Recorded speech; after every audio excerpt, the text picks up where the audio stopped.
contextos. La voz de los protagonistas. Contacto telefónico. Le agradecemos a José Luis de la Cruz, director del Instituto para el Desarrollo Industrial y el Crecimiento Económico, esta conversación. José Luis, le saluda Marcela Pámanes. Gracias por estar con nosotros en Contexto y abordar estos temas que son, sin duda alguna, elementales para poder entender qué tipo de momento político es el que vivimos en nuestro país. Muchas gracias por la invitación. Muy buenos días. Gracias. ¿Qué nos está afectando más? ¿La crisis económica o la crisis de confianza que lleva metido ahí el tema del Estado de Derecho, el tema de la corrupción, temas que nos han venido afectando desde hace mucho tiempo? Bueno, a mí me parece que es una crisis sistémica, es decir, tiene ambas vertientes. Por un lado, el país no crece de manera adecuada durante los últimos 30 años. El promedio de crecimiento en ese periodo es de 2,5%, y en donde además hemos enfrentado crisis reiteradas. La década de los 80, la crisis del 95, un estancamiento entre 2000 y 2001, y la crisis del 2009, pues nos recuerdan al final del día que México no ha encontrado la fórmula de crecimiento estable.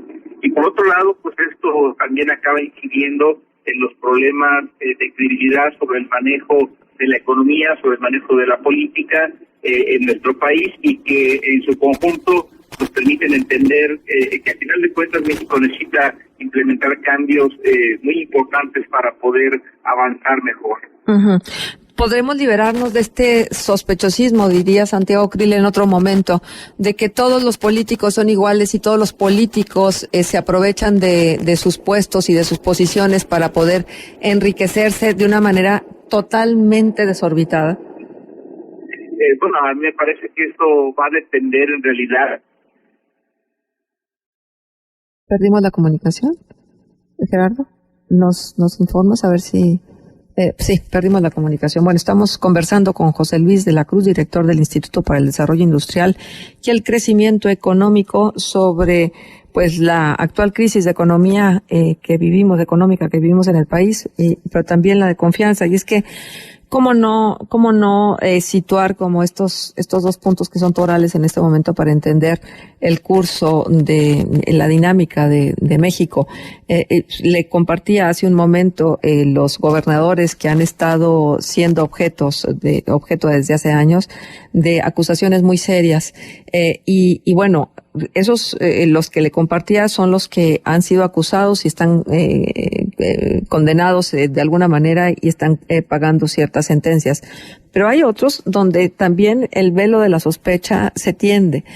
Parece que recuperamos la conversación para seguir escuchando a José Luis de la Cruz. Sí, gracias por permitirnos recuperar la conversación, José Luis, y seguimos escuchando entonces esto que usted señala como una crisis sistémica.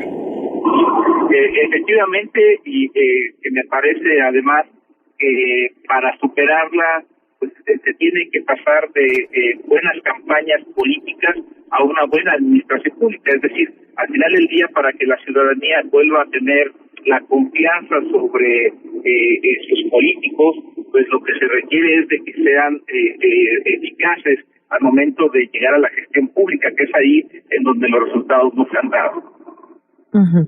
Ahora, tendrá que haber señalamientos muy puntuales sobre quienes han rebasado nuestras leyes y se han enriquecido de manera totalmente desorbitada para que esa confianza de la que hablamos, que también es parte de la crisis, pueda recuperarse. ¿O qué tendría que suceder para estimular esta confianza entre los ciudadanos?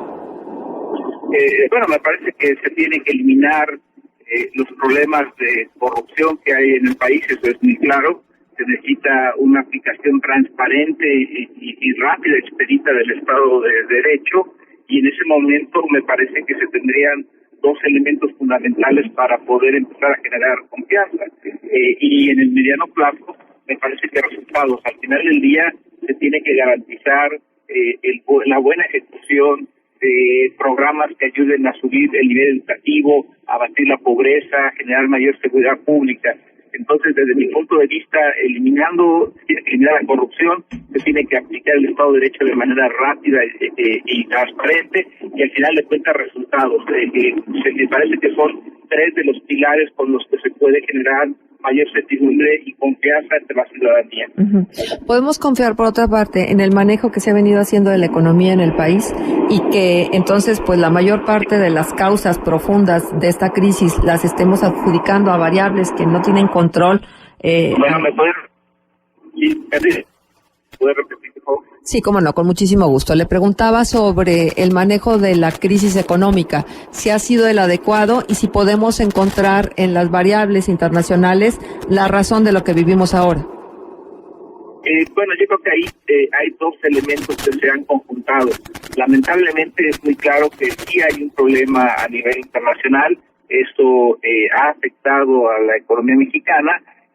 La mayor volatilidad financiera que ha pegado a variables como el tipo de cambio, pues de manera muy clara nos marca que hay un problema a nivel internacional, pero también hay aspectos internos, es decir, nuestro mercado interno no está funcionando.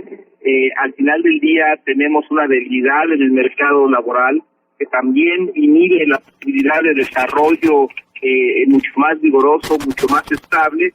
Y en ese sentido creo que el país está enfrentando los dos elementos, tanto esta volatilidad externa que se ha montado sobre nuestra fragilidad interna. ¿Estamos preparados para vivir en medio de la incertidumbre que tal parece que llegó para quedarse? Bueno, ninguna economía puede generar realmente un crecimiento, un desarrollo estable si no tiene certidumbre. ¿Por qué? Porque al final del día las inversiones, la generación de empleo, lo que reclama es una economía que tenga estabilidad. ¿Por qué? Porque se necesita tener un rumbo claro, definido y una evolución que permita que alguien esté dispuesto a arriesgar su dinero para hacer inversiones, sobre todo en la parte productiva. Entonces, es necesario que esto se resuelva, porque de otra manera me parece que lo que acaba generándose es un entorno adverso para el desarrollo económico y social del país. ¿Podemos anticipar a dónde vamos a llegar en medio de tanta volatilidad? Simplemente la paridad peso-dólar, la disminución tan importante del precio del barril del petróleo, etcétera. ¿Podemos vislumbrar qué nos espera? Bueno, yo creo que estos elementos, más otros que ya se están viendo, por ejemplo, hacia finales de la semana pasada, los resultados en la actividad industrial de Estados Unidos, de la Unión Europea, de la propia India y de México marcan que hay una desaceleración en las manufacturas muy importante. Entonces, me parece que eso lo que nos deja claro es que este año el crecimiento económico va a ser modesto y en donde existe el riesgo de que estos problemas financieros que muy bien señalaba, como el tipo de cambio, la caída del precio del petróleo, pues puedan exacerbar esta desaceleración. Desde mi punto de vista vamos hacia otro año en donde el crecimiento económico, en el mejor de los casos, será similar al que ya observamos, por ejemplo, en el 2015, alrededor de entre 2,5%. No crecer a los porcentajes estimados o deseados, ¿cuál va a ser el costo que vamos a tener que vivir como país en un futuro inmediato y a mediano y largo plazo? Bueno, en primera instancia lo vemos en un débil mercado laboral, en donde la creación de empleo sobre todo es de aquel que está en los rangos de entre 0 y 2 salarios mínimos, es decir, empleo precario. Ese es el primer efecto que se traslada al problema de pobreza que se ha exacerbado en nuestro país. De acuerdo a las cifras oficiales hay más de 55 millones de mexicanos en pobreza, pero que cuando observamos al número de personas que tienen un ingreso que no les permite superar las líneas de bienestar, pues resulta que son en realidad cerca de 64 millones de mexicanos. Entonces, no crecer al final del día se traslada a un problema de pobreza, en donde además la productividad y la competitividad de las empresas pues no es la suficiente para poder hacer frente a países como China, que en un momento dado están buscando entrar a los mercados internacionales, y me parece que en su conjunto el bajo crecimiento económico acaba generando problemas económicos y sociales. ¿Tenemos algún aliento de que esta ventaja del dólar caro para los exportadores pudiera en algún momento dado fortalecer, aunque sea alguno de los sectores productivos en este país? Hay algunos sectores que pueden estar teniendo ciertos elementos a favor, sobre todo aquellos exportadores que tienen insumos o que utilizan insumos internos, es decir, que compran en pesos para vender en dólares. Podría haber algo ahí en la parte textil, algo en la industria del cuero, algo en la industria en general de la metalmecánica. Sobre todo son los sectores donde se pueden ver ciertos beneficios. Lamentablemente, en realidad el problema es que muchos de nuestros exportadores requieren de insumos intermedios de maquinaria y de equipo extranjeros, y entonces acaban comprando muchos de estos insumos en dólares, y a pesar de que sus ventas, sus exportaciones son en dólares, pues los beneficios no son tan grandes como en un momento dado lo serían si el contenido nacional de sus productos fuera mayor, es decir, si tuvieran mayor participación de insumos nacionales. Uh-huh. ¿Usted está de acuerdo con lo que dice el secretario de Economía, Ildefonso Guajardo Villarreal, en el sentido de que México está lejos de una crisis económica y que lo que se espera es un crecimiento del 3%? ¿Hay sustento para ello? Porque luego nosotros escuchamos a los analistas y a los expertos en economía hablar de otro tipo de expectativa. Finalmente el ciudadano de a pie en medio de estas declaraciones. Yo creo que el crecimiento este año difícilmente llegará al 3%, ahí no coincidiría. Me parece que los elementos externos y los elementos internos no lo favorecen, no nos llevan a ese rumbo. Me parece que en el mejor de los escenarios este año estaremos creciendo entre 2 y 2,5%, porque al final del día México depende primero de la actividad industrial de manufacturas de Estados Unidos, y ahí la desaceleración ya es muy clara. El dato del mes de diciembre fue muy malo, fue la 10ª caída mensual en los últimos 12 meses, y además esto ya llevó a su ciclo industrial a la parte negativa.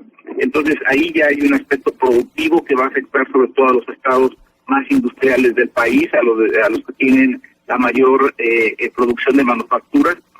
Por otro lado está la parte de la caída del precio del petróleo, que ya obligó a que el gobierno aplicara un primer recorte a su presupuesto con mayor austeridad, sobre todo en la inversión pública, en la construcción de caminos, en la inversión de Pemex, de Comisión Federal de Electricidad.